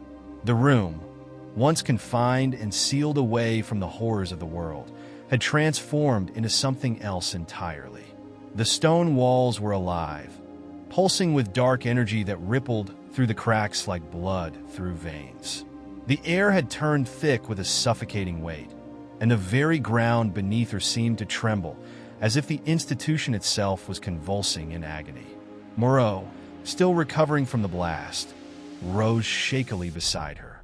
His face was drained of color, his eyes wild with fear as he looked around the room. He understood, perhaps better than anyone, the implications of their actions. There was no denying it now. The entity had been freed. All of the research, all of the failed attempts to seal it away, had been for nothing. The seal was broken, and with it, a floodgate had opened, allowing something ancient and terrifying to pour into the world. "What have we done?" Morrow gasped, his voice barely a whisper. He reached out to Evelyn, his hands trembling. "We've unleashed it. It's going to kill us all." Evelyn's mind raced. She had seen the horrors that had been created in the name of this entity, the twisted, deformed creatures that had terrorized the institution. But those were just the surface of something far darker, something far older. She knew now, without a doubt, that the entity they had freed was not merely a force of malice. It was a god, a primeval being that existed before time itself, a creature of pure chaos and destruction. And now it had no limits. A dark whisper seemed to emanate from the very air around them, filling Evelyn's head with fragmented, maddening thoughts. Images flashed in her mind, visions of destruction, of the entity devouring everything in its path. It was as if the entity's presence was now woven into the fabric of reality itself, corrupting everything it touched. The shadows in the corners of the room shifted, lengthening and curling like snakes ready to strike. They were everywhere, silent, watching, waiting. Evelyn felt her pulse quicken. She grabbed Moreau's arm, pulling him toward the door. "We need to leave. Now," she urged, her voice urgent. She didn't know what she was hoping for, escape, salvation, anything. But staying here, in the heart of the storm they had unleashed, would be death. There was no other choice. But as they turned to flee, the door slammed shut with a deafening crash. The sound echoed through the room, reverberating off the walls like a thunderclap. Evelyn whipped around, her breath catching in her throat. The shadows had come alive, forming into a swirling vortex that seemed to pulse with dark energy. From the center of the whirlpool of darkness, a figure began to emerge. It was tall, its form shifting and undulating like smoke, a silhouette barely perceptible through the dense shadows. But even in its formless state, Evelyn could feel its eyes, cold, calculating, and filled with an ancient malice. It was watching them. It was coming for them. "No!"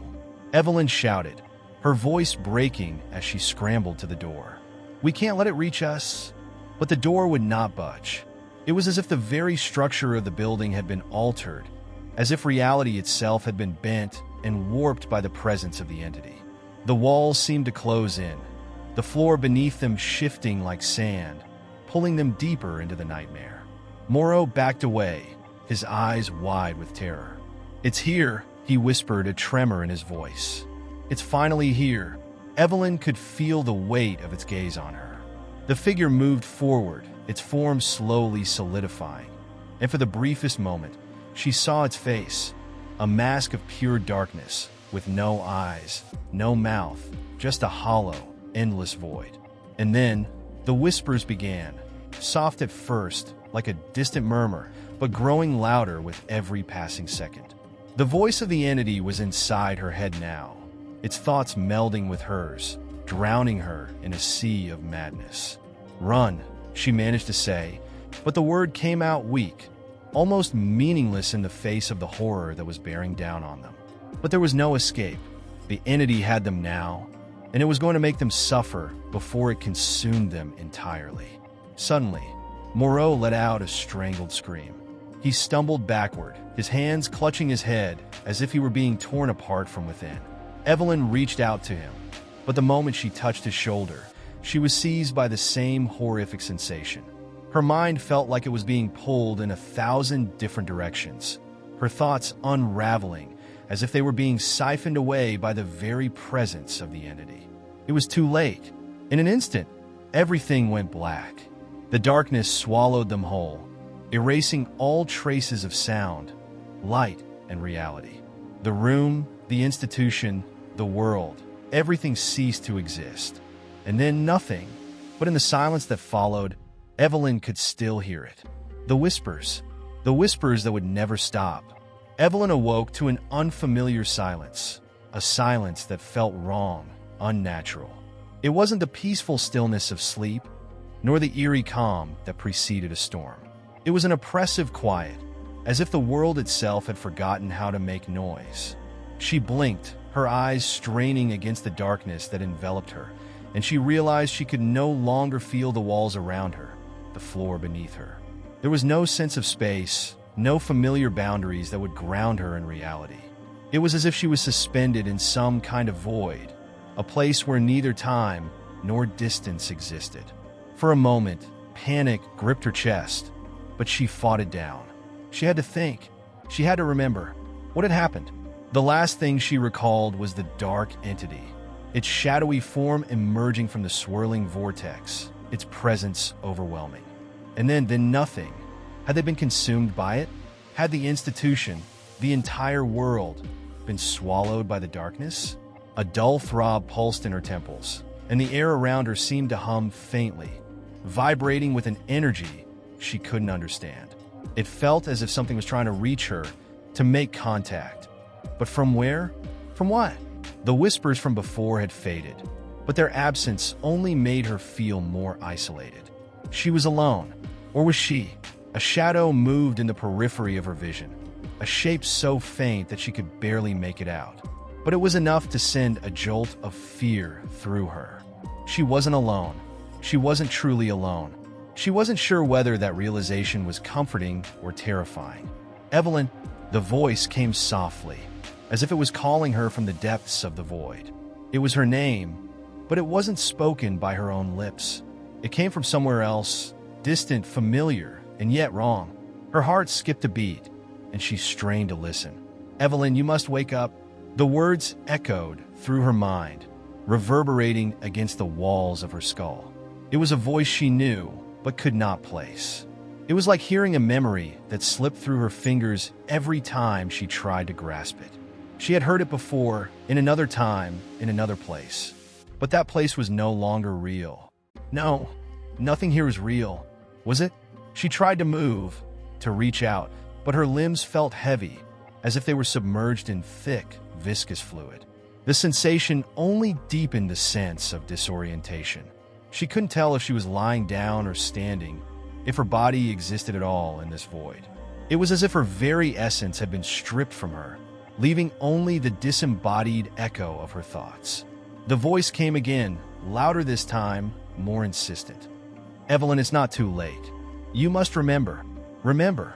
The word hung in the air like a bell tolling in the distance. She needed to remember. But remember what? The fragments were there, just on the edge of her mind, like bits of a puzzle that refused to fit together. There had been something important, something she had known, something that had caused the darkness to descend. But what was it? What had happened?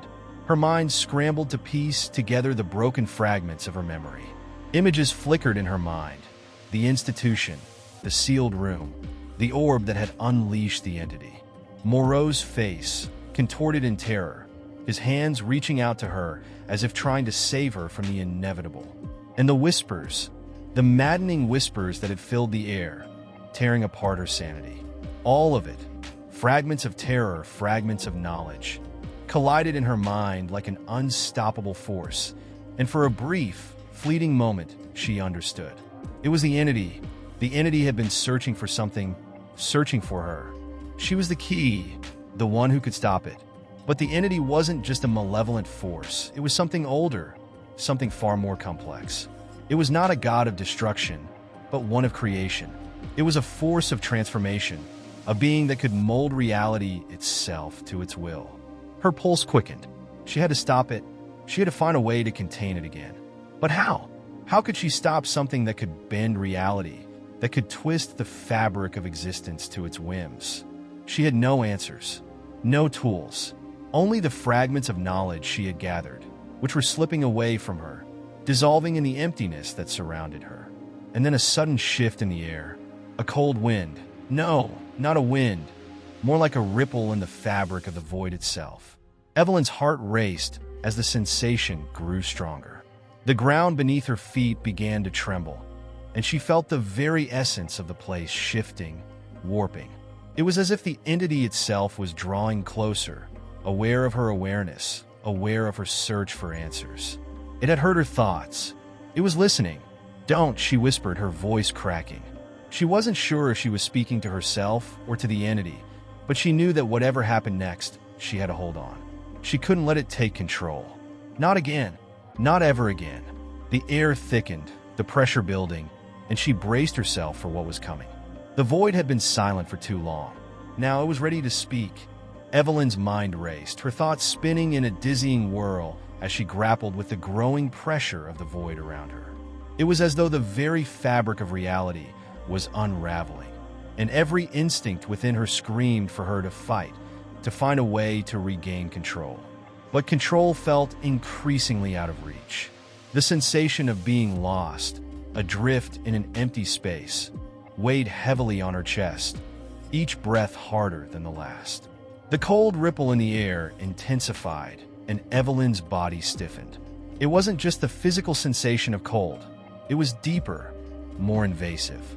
It was as if the very core of her being was being probed, inspected, dissected. She wanted to scream, but her voice seemed to vanish before it could even form, swallowed by the ever-growing silence. She focused on the faint voice from before. It had been so distant, so intangible, yet she had felt its presence, felt the urgency in its call. It wasn't just a voice calling her name. It was a plea, a warning, and it was coming from the one place she couldn't escape, her own mind, Evelyn's memories had always been fragmented, but now they felt completely out of her grasp, slipping through her fingers like water. The more she tried to focus, the more they dissolved into the void. "Evelyn," the voice came again, but this time it wasn't just a whisper. It was a sharp command, cutting through the silence with terrifying clarity. "You must remember. You know what to do." Her heart thudded in her chest, a single beat of recognition surging through her. Yes, she did know. Deep down, in some forgotten part of her, she understood. The entity wasn't just a force of destruction. It was also a force of creation, a manipulator of realities, a master of perception. But its power had limits. It could bend the fabric of reality, yes, but it couldn't completely rewrite it without consequences. There were rules even for it, and she somehow knew them. She had been close to understanding them once before the entity had taken everything from her. The weight of her revelation pressed against her skull, as though her mind were about to collapse under the strain. Her memories, more specifically, the pieces of them that still remained, began to coalesce. The institution, the experiments, the orb. It had all been connected. She hadn't been a patient in this place. She hadn't been an inmate. No, she had been a part of something much larger, something much more dangerous. She was a researcher. No, not just a researcher, but a key figure in the very project that had unleashed this nightmare. She had helped create it.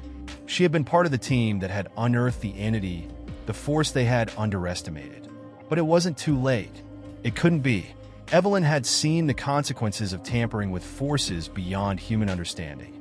She had witnessed it firsthand when the entity had escaped, wreaking havoc on the fragile walls of the institution. It was a cycle, a loop that had to be broken, and Evelyn now understood what she had to do to stop it, even if it meant sacrificing everything. The knowledge that had eluded her was now crystal clear, and with it came a terrible clarity. She wasn't just fighting for her own survival. She was fighting for the very survival of reality itself. The entity thrived on chaos, on distortion, but it wasn't invincible. It could be contained, but not by force, not by brute strength. The entity was too powerful for that. No, Evelyn realized it could only be defeated through understanding, by returning it to its point of origin, to the place where it had first been corrupted. Her body quaked with the realization, but she pushed through it. She didn't have much time. The entity had already sensed her resistance. She could feel its presence drawing closer, its dark influence pressing in from all sides. It had taken enough from her. It had twisted her memories, warped her sense of self. But she would not let it take everything.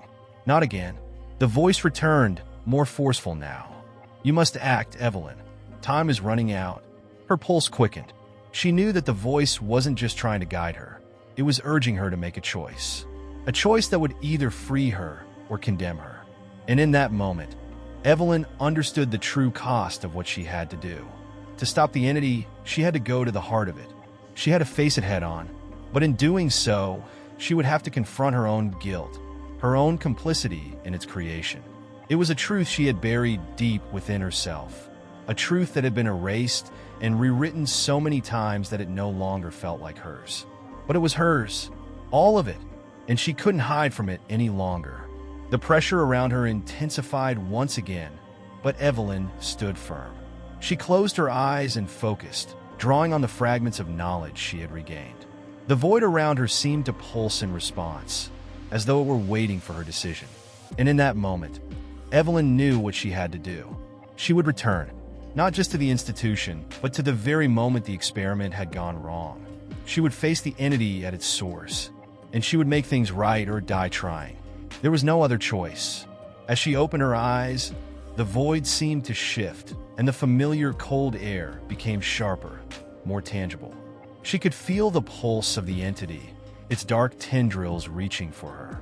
But she was no longer afraid. She had a plan. She had a purpose. And with that, she stepped forward. Evelyn's journey had taken her to a place she never thought possible.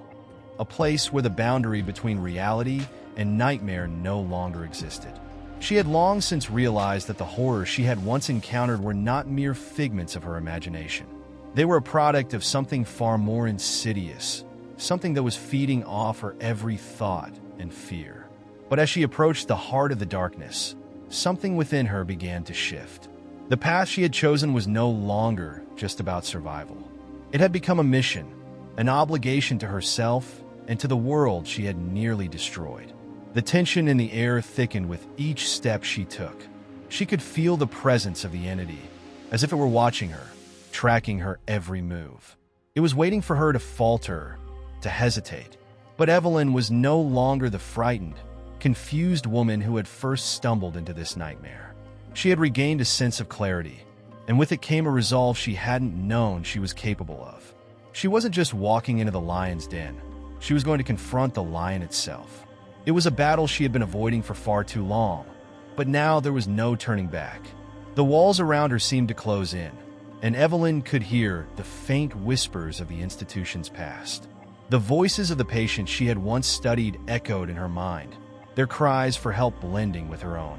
It was as if the very fabric of the institution, the very air she breathed, had become a part of the entity's twisted domain. It had absorbed everything, every memory, every fear, every regret. And now, it was trying to draw her in, to make her a part of its eternal cycle. But Evelyn was determined to break free. She reached deep within herself, calling upon the knowledge she had gained, the fragments of her past that had surfaced. She had once been a part of this, a cog in the machine that had given birth to this entity. But she was no longer that person. She had to remind herself of that fact with every step. She had to remind herself that she was not a victim anymore. She was a force of change. As she continued down the dimly lit hall, the temperature dropped even further, and a chill ran through her body. It was as if the very walls were closing in on her, pressing down, trying to suffocate her.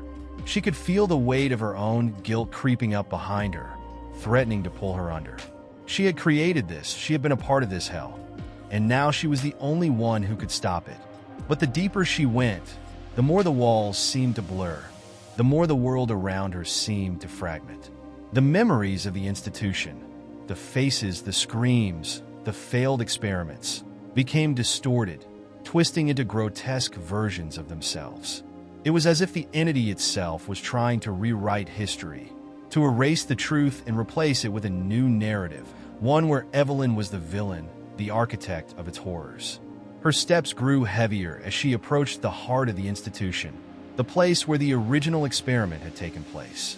The very air seemed to pulse with malevolent energy, the walls themselves vibrating with a sinister hum. Evelyn's heart pounded in her chest as she reached the door that led to the room where everything had gone wrong. She hesitated, her hand hovering over the handle, but she knew there was no time to waste. She had come this far. She couldn't turn back now. With a deep breath, she pushed the door open. The room before her was unrecognizable, a twisted mockery of the sterile environment she had once known. The walls were cracked and stained, the air thick with the scent of decay. The central experiment table, where the entity had first been unleashed, was now little more than a rusted skeleton of its former self. And in the center of the room, something shifted, a shadow, a dark presence that seemed to fill the space. Evelyn's eyes widened as she saw it. The entity, the force that had plagued her for so long, was no longer the formless shadow it had once been. It had taken shape, taking on a grotesque, monstrous form. It was a twisted version of a human being, its body contorted and malformed, its eyes glowing with an unnatural light. It was a reflection of Evelyn's own fears, her own guilt, a physical manifestation of everything she had tried to suppress.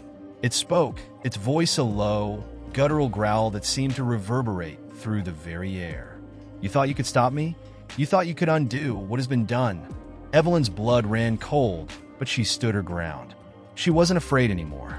She had to confront this, not just to stop the entity, but to confront the darkness within herself.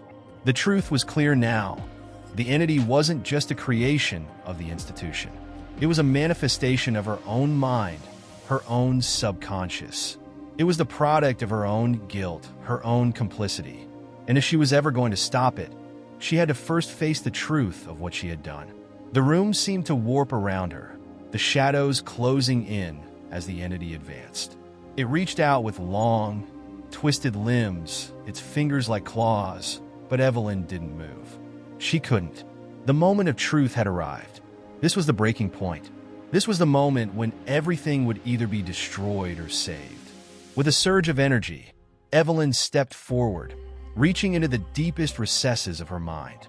She focused on the one thing that had eluded her for so long, the truth of the experiment, the moment when the entity had first been unleashed.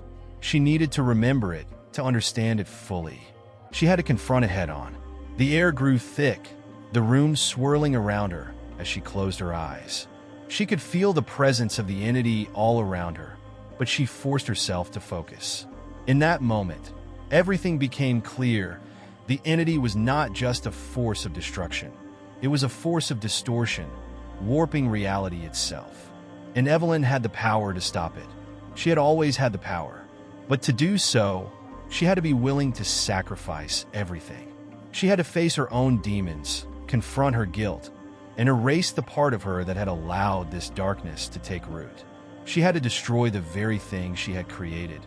And in doing so, she would destroy a part of herself. It was the ultimate test. The air in the room had thickened to a point where Evelyn could almost feel the weight of the atmosphere pressing against her chest.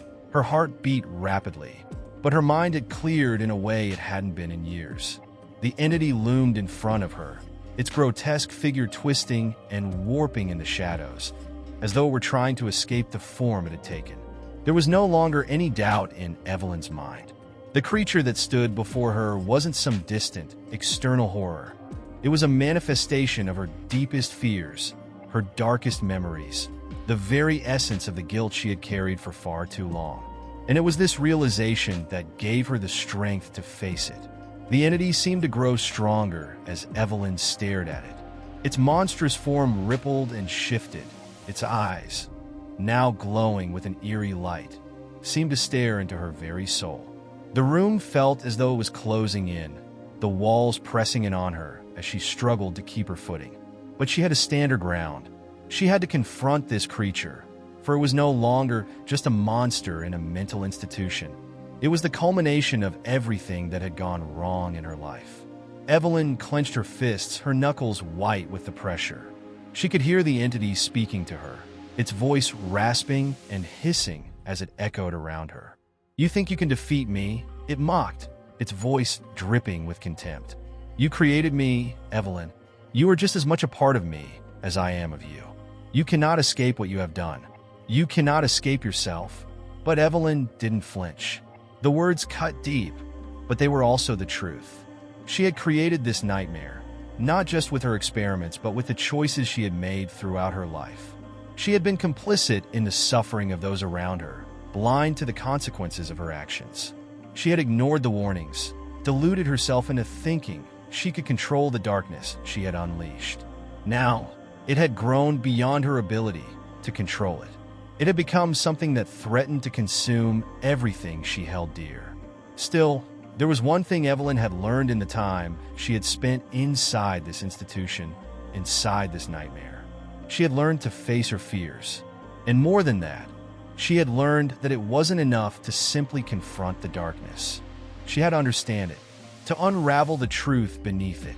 She couldn't just destroy the entity. She had to understand what it truly was, what it represented, and what it had come to symbolize. The room seemed to shift around her as the entity began to pace, its monstrous form moving with an eerie grace. It seemed to grow larger with every step, its presence overwhelming the space.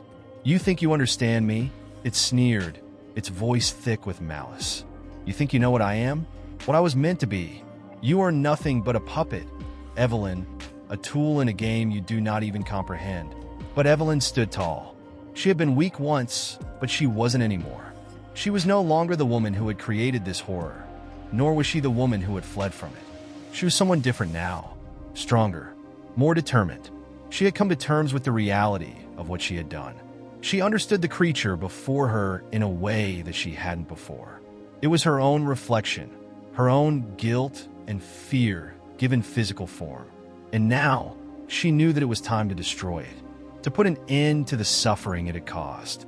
You are a reflection of my past, Evelyn said, her voice steady. You are the embodiment of my mistakes. But you do not own me. You do not control me anymore. I have learned from my failures. And it is because of those failures that I will defeat you.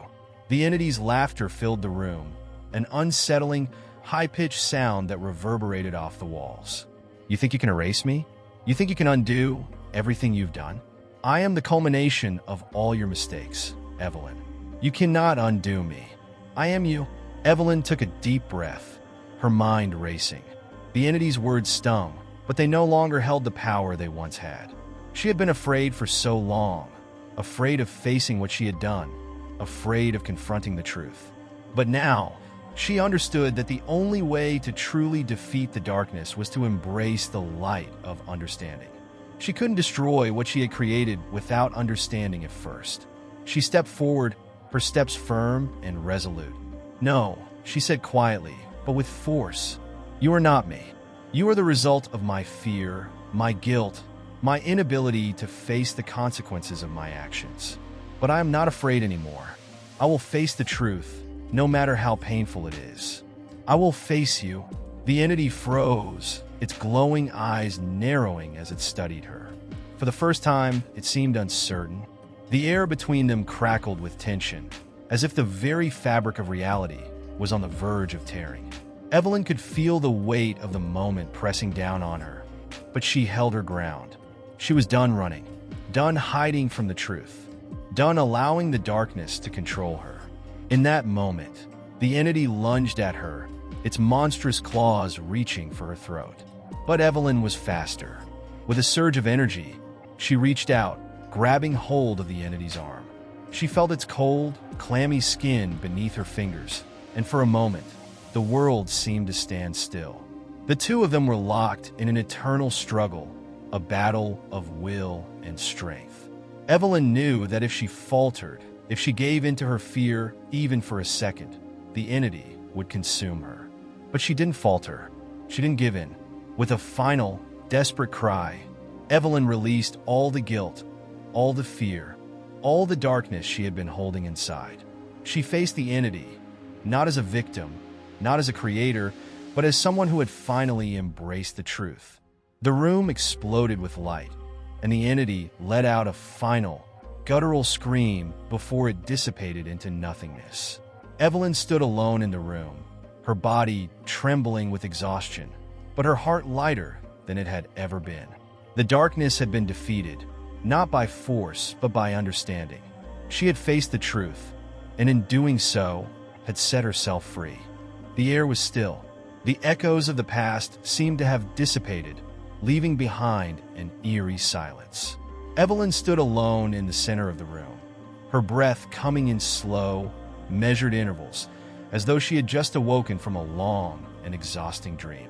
She could feel the weight of the world that had once clung to her shoulders slowly lifting, piece by piece. The darkness that had followed her throughout her life was gone, but its absence left behind an unsettling calm, as if the very fabric of her reality had shifted in a way she hadn't expected. The institution, once a prison of her mind, now felt empty, abandoned. And yet, Evelyn knew that it was not the institution that had changed. It was her. For so long, she had lived under the illusion that she could outrun her past. The guilt, the fear, the mistakes that had haunted her for years. The entity that had once seemed so powerful, so impossible to overcome, was no more. It had dissolved into the ether, leaving only fragments of its terrifying presence behind. But Evelyn knew that the Real challenge was not in defeating the creature. It was in the aftermath. It was in facing the life she had left behind and finding a way to move forward. She turned away from the empty room, her footsteps echoing softly in the silence. The institution had once been a place of confinement, a place where she had been forced to confront the darkness of her own mind. Now, it was simply a building, a monument to the ghosts of her past. But Evelyn knew she had been changed. She was no longer the woman who had entered this place, terrified and broken. She had faced her fears, confronted her guilt, and in doing so, had freed herself from their grip. The hallway seemed endless as Evelyn walked through the institution. her mind still reeling from the confrontation. The walls, once suffocating, now felt distant. The memories of the patients, of the suffering that had taken place within these walls, seemed to fade into the background. It was as though the very atmosphere had been cleansed, as though the weight of the past had been lifted from the building itself. The air felt lighter, clearer, as though the institution had been purged of its own darkness. But Evelyn knew that true freedom wasn't just about escaping this place. It was about what came next.